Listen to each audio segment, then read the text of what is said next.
Hey, loves. I am so excited. This is another episode of From Shadow to Sacred is Sex in the Raw. Yes. And guess what, y'all? This is my solo episode number 2 for episode number 10 of From Shadow to Sacred is Sex in the Raw. Every fifth episode, I go solo just so y'all, can get to know y'all host a little bit. So this will be episode 10 once I do the recording and drop it. And I'm so excited. I asked some folks what questions they might have for me, and I got a couple of responses. I could have got some more, so I'm gonna ad lib a little bit. So I got 3 questions I'm going to be answering for love season because we're in the month of February and Valentine's Day is right around the corner. So I'm going to be answering a couple of questions around that topic, and I will be. One of the questions that was broached actually when I was in Clubhouse. I jumped on a stage with a colleague of mine, I guess you could call him Ronnie Walker.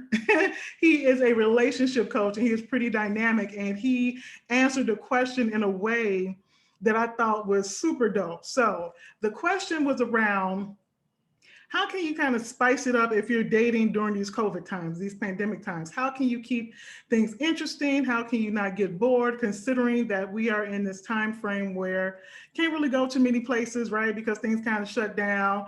You can only eat so many meals from what's that? What do we call that? Grubhub and all these other places. So what can you do to keep it interesting and spicy?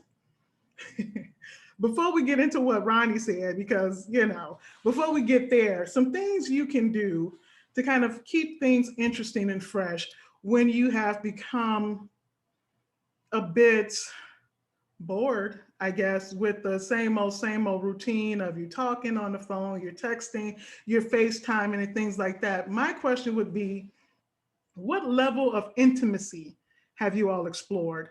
Meaning, what type of conversations are you having that goes deeper than the surface level of, what you like to do, what's your favorite color, what you like to eat, tell me about your family?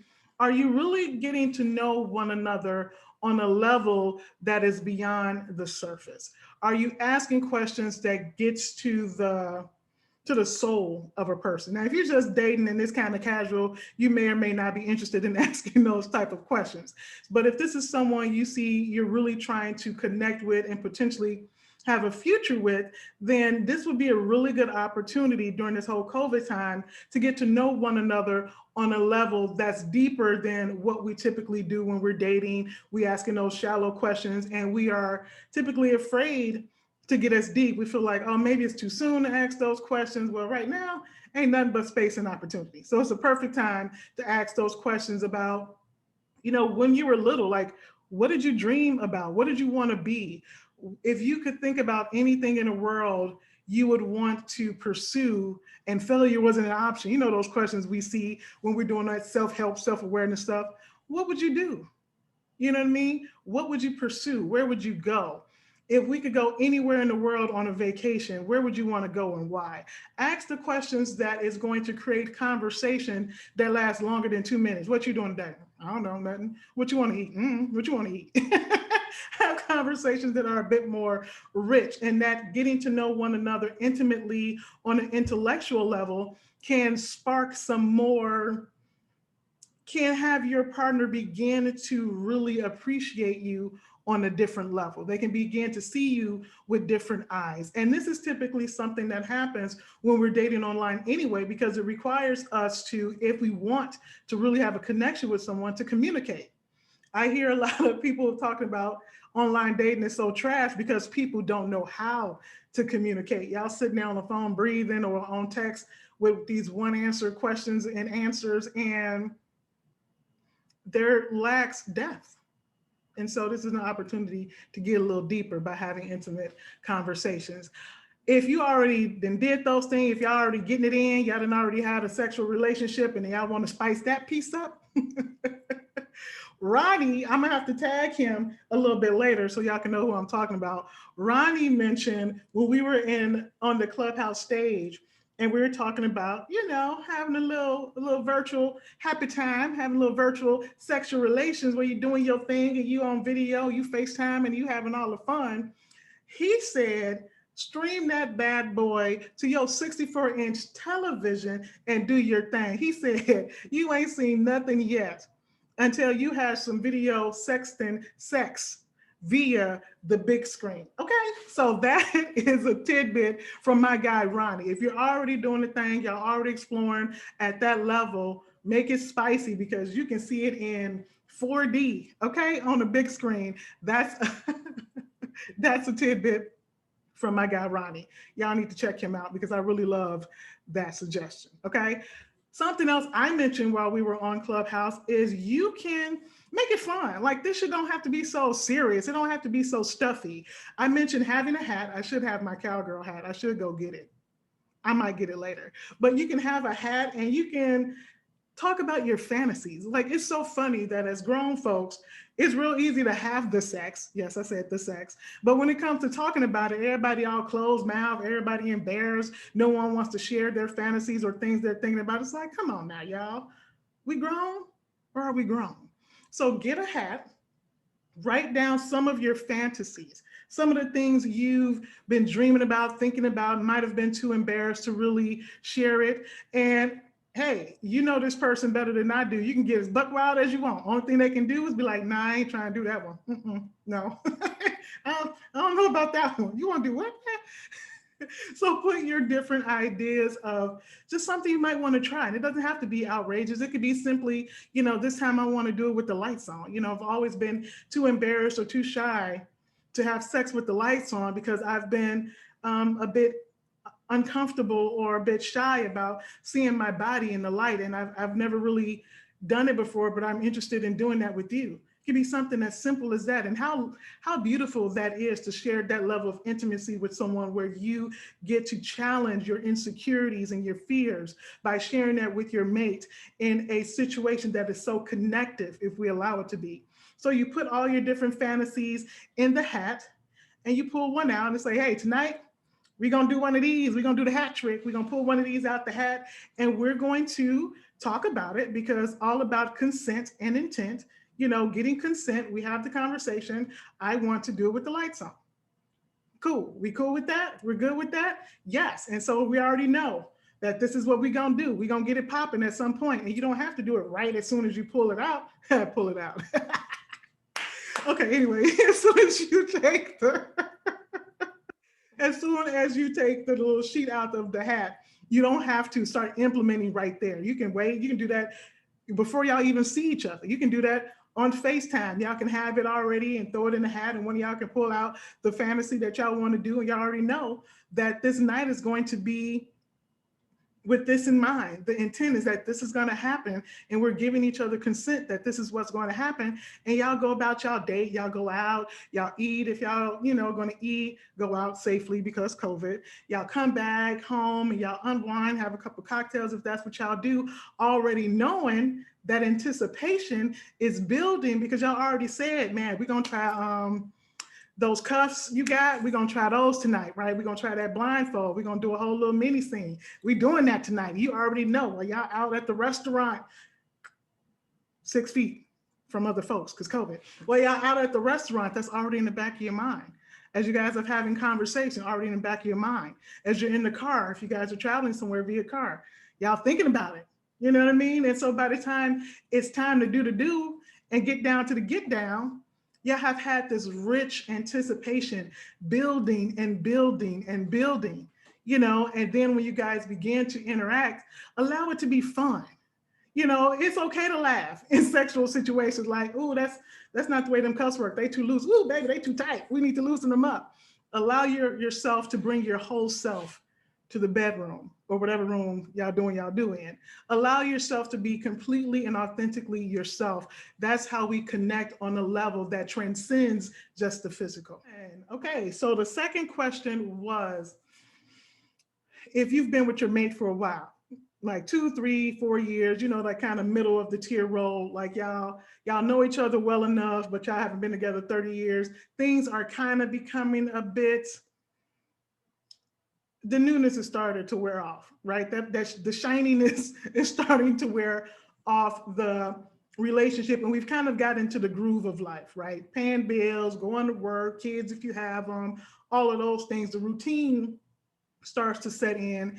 And again, the relationship might not be as much fun. It might not be as connective as it used to be. And we're beginning to maybe grow a little bit apart. There's beginning to be some distance between you all. And the question was, how do we reconnect? And this kind of goes back to a little bit of what I said in the first question. What could create some form of intimacy and reconnection with your partner is, again, to get to know them on a different level, because we get so into our routine, we get so stuck in the monotony or the mundaneness of our day to day, that we begin to take for granted that this person we've been with for so many years, that we know them, right? That we know everything about them. We already anticipate what they're going to say to a question before we even ask it. And sometimes we don't ask the question because we think we know what that person is going to respond, right? And so we fall into this semi rut where there is nothing to discover. At least this is what we think. Like, I know this person. I mean, it is what it is. You know, I already know what they're going to do. I know what they're going to say. You know, when we're in a bedroom, I know they're going to do this move. They're going to flip me this way. It's going to last this long. And there's nothing to explore. And the thing about humans, some more than others, when we feel like there's nothing new to learn, when we feel like there's nothing new to get out of a situation, we tend to get bored and we begin to check out.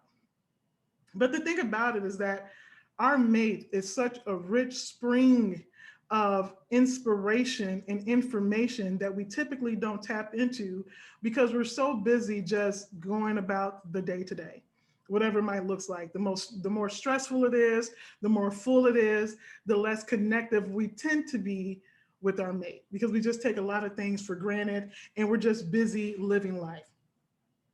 What can make your partner more attractive to you and you more attractive to your partner is to see that spark in you. Whatever that might look like, what creates a spark in you? What gets you excited that doesn't necessarily have anything to do with your mate? What makes life enjoyable to you? When your mate sees you joyful with that spark on your face, where you're feeling really good, when you're excited and they see you from a distance, it's like they're seeing a version of them, of their mate, that they don't really know yet or they haven't seen in a while. What originally probably attracted them to you in the first place, they're like, oh, my baby a beast, she a boss, they a boss, they out here, they going to school, they getting their money, they excited, they're doing their thing, and it creates a level of chemistry and excitement. They like, ooh, that turned me on. When you doing your thing, when you hustling, I love that. Caveat: if the other person is not also doing things that bring them joy, that excites them, that lights them up, sometimes if they see you have that, they can be turned off.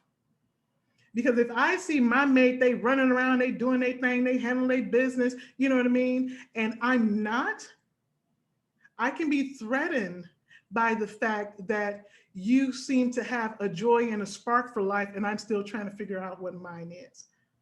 That can be difficult for some relationships. If we think about like those who are into entrepreneurship, those who are really about, striving for new goals, they're really driven, and they have a partner who might not be as driven, and they're also not content.